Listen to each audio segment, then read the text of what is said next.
دينا ولشيوخنا ولمن سند إليه علمنا بجاه المصطفى رسول الله وصلى وسلم تسليما كثيرا والحمد لله rabbil alamin. Sampai kepada ya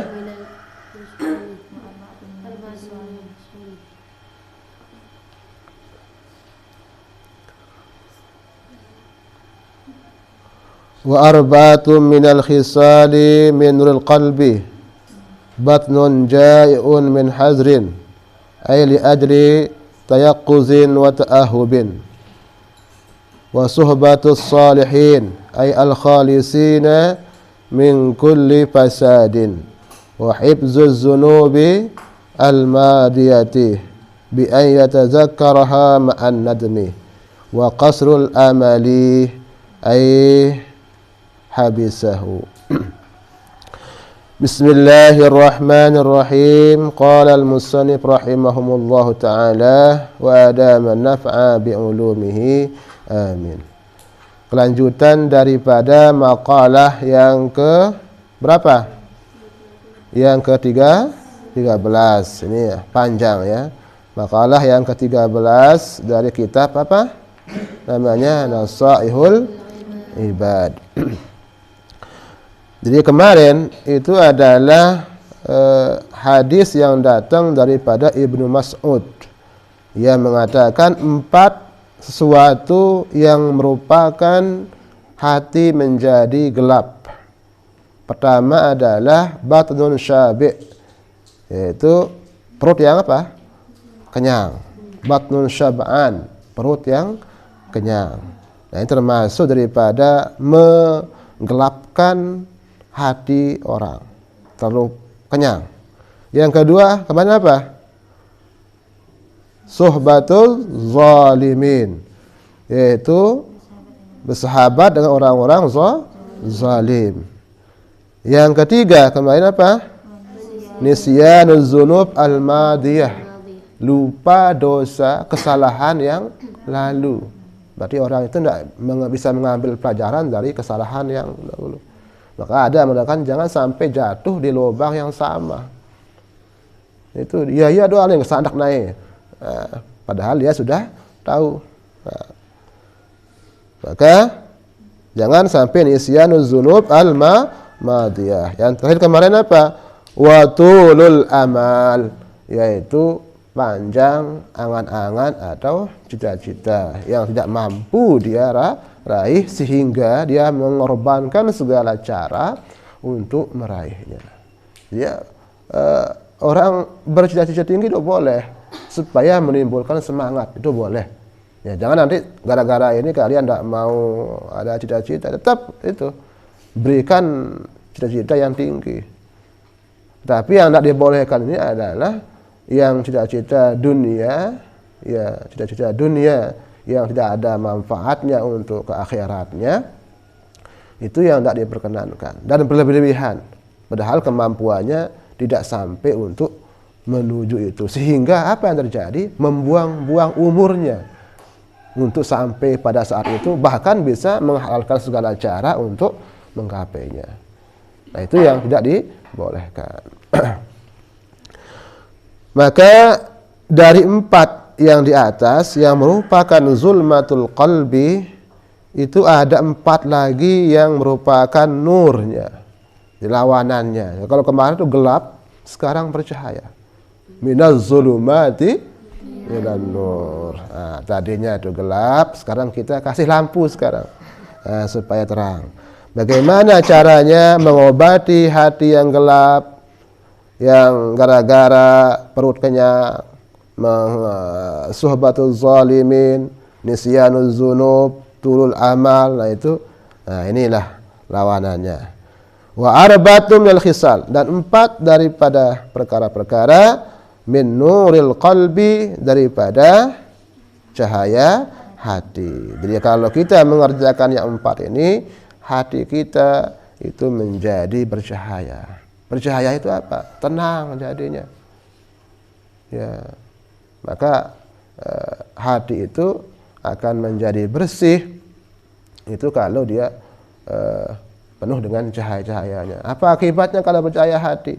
Dia akan cepat menerima hidayah.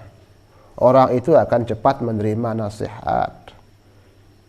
Itu sebagian daripada kalau dia bersih hati. Makanya digambarkan ke Imam Ghazali itu kayak cermin. Ya, cermin yang bersih. Ada kaca ya. Ada kadang-kadang kalau kita pergi ke tempat-tempat yang bersih, tempat-tempat itu. Ya, di kota misalnya. Itu pintunya pakai kaca, bersih ya. Kadang-kadang kita nggak lihat pintunya. Sampai tabrak dah. Nah, kenapa semua pakai kaca kadang-kadang? Dan kacanya celing itu ya. Nggak kelihatan kayak pintu. Nah, itu itulah hati. Tapi kalau kaca yang tadi bersih itu setiap hari tidak dibersihkan, maka akan nempel debu-debu. Ya, kayak kita saja. Kita ini kalau tidak mandi maka akan penuh dengan debu tubuh kita. Disebut dengan apa? Daki. Ya. Itu yang digosok-gosok setiap hari itu. Yang penuhkan WC itu kan. Itu apa? Debu-debu yang menempel dari keringat dan seterusnya. Ya. Maka seperti itulah ya juga hati kita. Maka tetap harus dibersihkan, harus tetap disirami. Gimana siraminya? Kayak ini, ngaji itu. Ini termasuk daripada bagian menghidupkan hati. Karena makan hati itu adalah ini, pengajian, ya, mendengar yang baik-baik, nasihat-nasihat. Nah, itu namakan hati. Kalau makanan jasad ya makan yang fisik-fisik. Maka roh kita ini juga perlu makanan. Apa makanannya? Ya, pengajian-pengajian yang menenangkan hati kita. Apa yang bisa menenangkan hati kita? Itu apapun yang berkaitan dengan apa? Dengan zikrullah. Ala bi zikrillah tatma'innul qulub.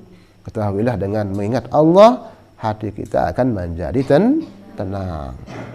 Zikir Allah itu banyak, termasuk belajar semua yang menyampaikan kepada kita mengingat Allah Subhanahu wa ta'ala. Termasuk kita belajar ilmu tasawuf atau akhlak ini, membuat nanti kita akan menjadi bersih. Paham ya? Maka Rasulullah SAW itu dibangkitkan, tujuan misinya itu paling utamanya liutammima makarimal akhlak, untuk menyempurnakan akhlak-akhlak yang baik, jadi supaya lebih baik. Maka Rasulullah SAW itulah yang kita akan sifatkan bagaimana akhlak-akhlaknya.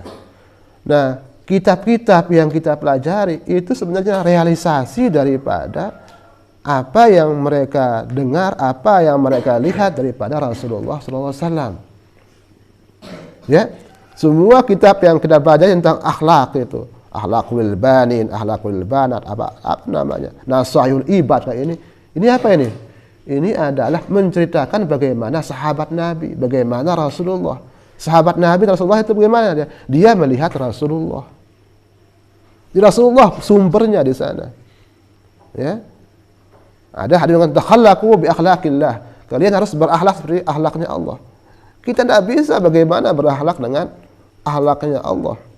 Maka Allah mengutus nabinya supaya bisa dicontoh yang dari jenis manusia.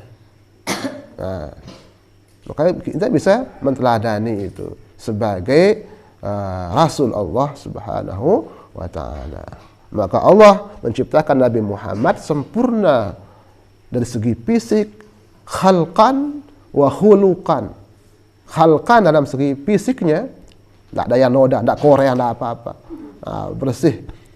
Keringat pun yang kemana pakai bau kasturi dan seterusnya. Wa khuluqan, dan akhlaknya. Akhlaknya bagaimana? Indahnya akhlak Rasulullah sallallahu alaihi wasallam. Maka Aisyah pun mengatakan kana khuluquhul Quran. Adalah akhlak Nabi itu adalah Al-Quran. Bagaimana menerjemahkan Al-Quran itu? Itulah Nabi Muhammad sallallahu alaihi wasallam. Kalau dia salat sampai pecah-pecah kakinya dan seterusnya. Maka Aisyah itu mengatakan, ya Rasulullah, engkau sudah diampuni, kenapa masih rajin sholat? Maka Rasulullah mengatakan, apala akun abdan syakura, apakah saya tidak mau menjadi orang yang bersyukur? Bagaimana akhlaknya dengan yang lainnya, keluarganya, dan seterusnya. Dengan keluarganya Rasulullah SAW paling cinta dengan keluarganya. Paling cinta. Kalau dia berduaan dengan istrinya, ini paling mesra. Tapi ini mungkin belum kita bisa. Ini biasanya orang mesra itu ketika dia pacaran, saling kapok. Terus memontor. Terus sawe-sawe merari, dia saling kapok. Saya halal, jadi haram. Nah itu seperti itu. Maka Rasulullah SAW itu akhlaknya sangat mulia. Apa contohnya? Hasan itu ketika Rasulullah SAW sholat, datang Hasan anak Fatimah. Ya, Hasan masih kecil. Pas sujud, dia naik di punggung Rasulullah SAW. Jadi ancaran. Tak yakin. Namanya anak kecil. Maka Rasulullah SAW diam sujud agak lama sampai Hasan itu turun. Dia menunggu Hasan turun dari punggungnya. Ya kenapa ya Rasulullah kamu? Sahabat bertanya kepada Rasulullah, kenapa kamu? Engkau lama saya diam? Karena tadi cucu saya Hasan naik ke punggung saya. Sehingga Rasulullah SAW memberikan dia kesempatan supaya dia senang dulu, baru dia turun, maka dia lanjutkan. Sampai-sampai ketika sholat itu pun seperti itu.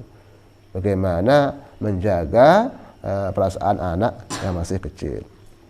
Banyak sekali. Nah itulah yang banyak sekali ini yang kita tidak ketahui kecuali dengan belajar. Nah, sehingga mudah-mudahan ya kita bisa mencontohnya. Ya kita belajar, namanya belajar ya sesuaikan nanti supaya kita ya bertahap mungkin. Kalau tidak bisa sama sekali terus menerus mengasah diri kita, lama-lama menjadi orang yang baik. Nah, itu mondok ya. Ya kebiasaan-kebiasaan yang tadi yang tidak baik mudah-mudahan bisa kita rubah dengan apa yang kita pelajari di pondok itu. Itu tujuannya. Nah. Maka ya dengarkan pas belajar ya supaya nanti bisa mengambil pelajaran. Pertama adalah batnun ja'i'. Ini adalah perut yang ja'i', lapar.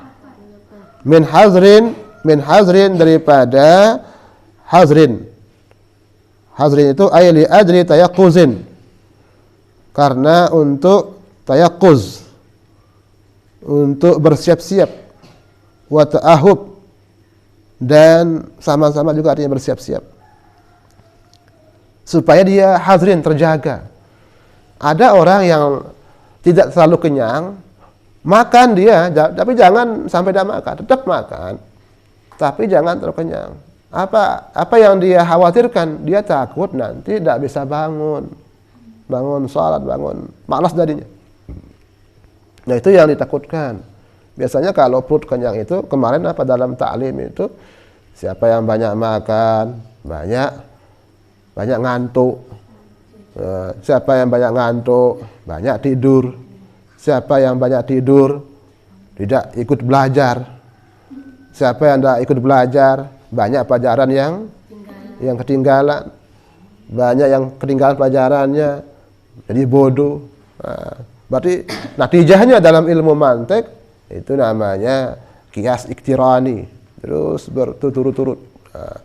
Maka banyak makan itu bodoh, itu natijahnya jadinya. Nah, seperti itu.